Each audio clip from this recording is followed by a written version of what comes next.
7 mistakes जो आपकी sales खराब कर रही हैं। क्लाइंट ने बोला सोच कर बताता हूँ और आपने फॉलोअप ही नहीं किया या किया बट गलत तरीके से किया। रिजल्ट डील तो आपके हाथ से निकल ही गई।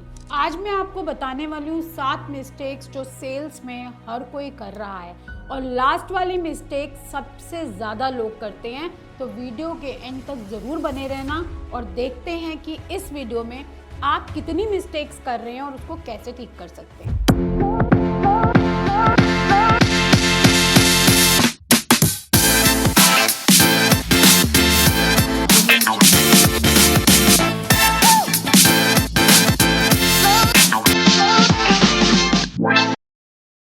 हाय एवरीवन, मैं हूं निधि और इस चैनल पर हम बात करते हैं सेल्स, बिजनेस ग्रोथ और रियल वर्ल्ड स्ट्रैटेजीज की जो आप तुरंत अप्लाई कर सकते हैं। देखो, सेल्स ना एक मिथ है जो बहुत लोगों को कंफ्यूज करता है। लोगों को लगता है कि सेल्स पहले कनेक्ट पर ही क्लोज हो जाती है, लेकिन रियलिटी ये है सेल्स क्लोज होती है सही फॉलोअप से। और अगर आपका फॉलोअप गेम वीक है तो चाहे आपका प्रोडक्ट कितना भी अच्छा हो, आपकी पिच कितनी भी परफेक्ट हो, डील स्लिप हो जाएगी।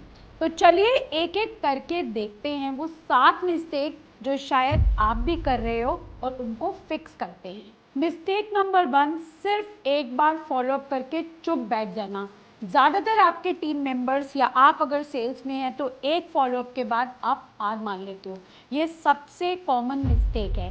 क्लाइंट को एक मैसेज भेजा, रिप्लाई नहीं आया तो हमने मान लिया कि हमारा कस्टमर इंटरेस्टेड ही नहीं है। लेकिन रियलिटी अगर कन्वर्जन का डेटा उठा के देखें तो डेटा ये बताता है ज़्यादातर डील 5 से 7 फॉलोअप्स के बाद क्लोज होती हैं। मतलब आप सिर्फ अगर एक या 2 बार फॉलोअप करके रुक जाते हो तो आप बहुत सारी जेन्युइन डील्स टेबल पर ही छोड़ रहे हो। एग्जाम्पल से समझते हैं, 2 इंश्योरेंस एजेंट हैं।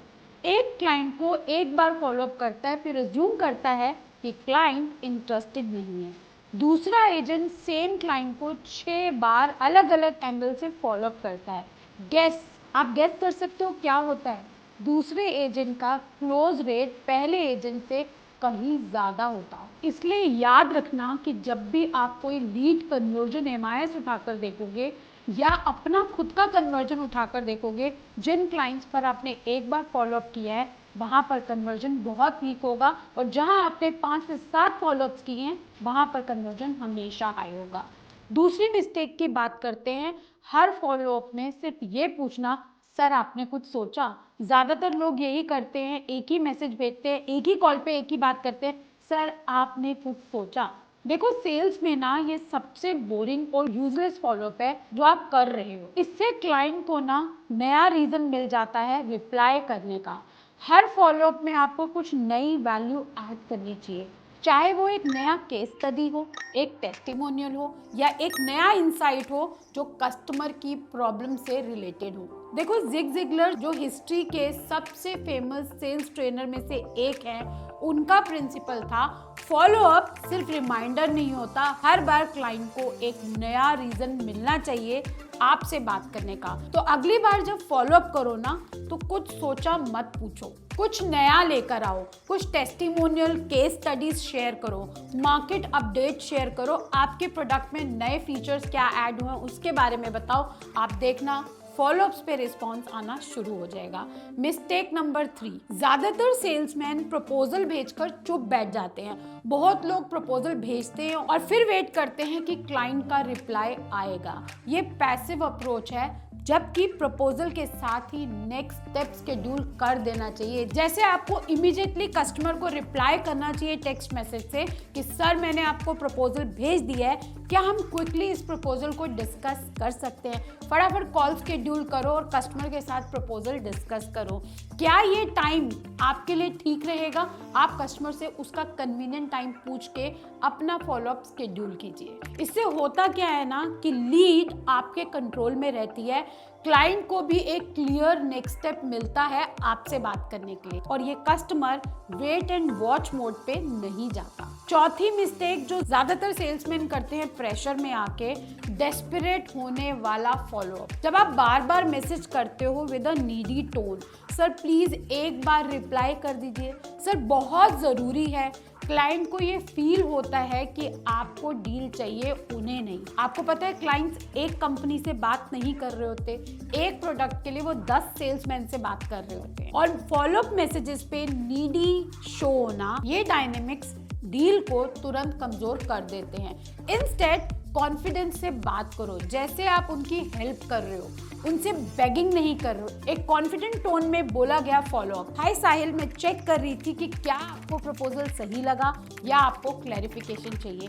ये कंप्लीटली डिफरेंट एनर्जी क्रिएट करता है, बजाय इसके कि सर आपने कुछ सोचा। 5वीं मिस्टेक, गलत टाइमिंग से फॉलोअप करना।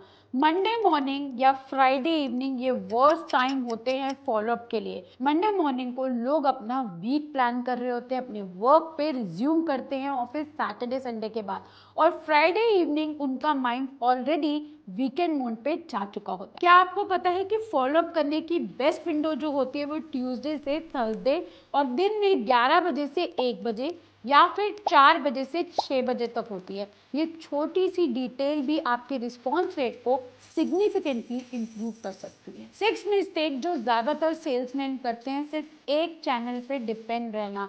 अगर आप सिर्फ व्हाट्सएप पे फॉलोअप कर रहे हो और क्लाइंट रिप्लाई नहीं कर रहा, तो व्हाट्सएप पे भी सिर्फ बार बार मैसेज करना काम नहीं करेगा। क्या है ना कि ज्यादातर सेल्समैन स्मार्ट होते हैं, वो मल्टीपल चैनल्स यूज करते हैं, ईमेल भेजते हैं, कॉल ट्राई करते हैं, व्हाट्सएप पे भी मैसेज करते हैं।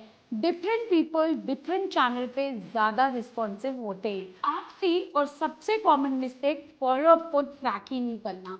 बहुत सेल्स प्रोफेशनल के पास कोई सिस्टम ही नहीं होता ये ट्रैक करने का कि कौन सा क्लाइंट किस स्टेज पे है, लास्ट फॉलोअप कब हुआ था, नेक्स्ट फॉलोअप कब करना है। रिजल्ट्स लीड्स गैप में चली जाती हैं और फॉलोअप होता ही नहीं, या अगर फॉलोअप होता है तो उस टाइम पे होता है जब आपका कस्टमर अवेलेबल नहीं है।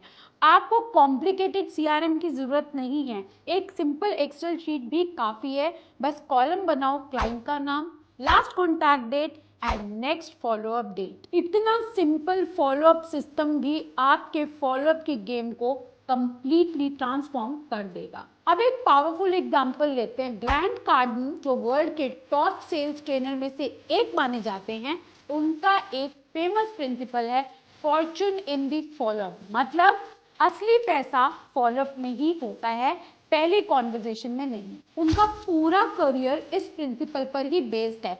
जब तक क्लाइंट क्लियरली एक्सप्लिसिटली नो ना बोले, फॉलो बंद नहीं करना चाहिए, क्योंकि ज्यादातर नो रिस्पॉन्स मतलब नो नहीं होता। उसका मतलब होता है अभी बिजी हूँ या अभी प्रायोरिटी नहीं है। तो चलिए रिकैप करते हैं 3 सबसे इंपॉर्टेंट मिस्टेक्स जो आज डिस्कस की। पहला, सिर्फ एक बार फॉलोअप करके मत रुकना। दूसरा, हर फॉलोअप में नई वैल्यू ऐड करना। और तीसरा, फॉलोअप को ट्रैक करना ताकि कोई भी लीड मिस ना हो जाए। कमेंट्स में जरूर बताना कि इन 7 में से आप कौन सी मिस्टेक सबसे ज्यादा करते हैं। और अगर ये वीडियो काम की लगी तो चैनल को सब्सक्राइब करें, क्योंकि आने वाले वीडियोस में मैं आपको एग्जैक्ट स्क्रिप्ट्स दूंगी जो फॉलोअप को और भी इफेक्टिव बनाएंगे। तो मिलते हैं नेक्स्ट वीडियो में, बने रहें सेल्स बाय निधि पर।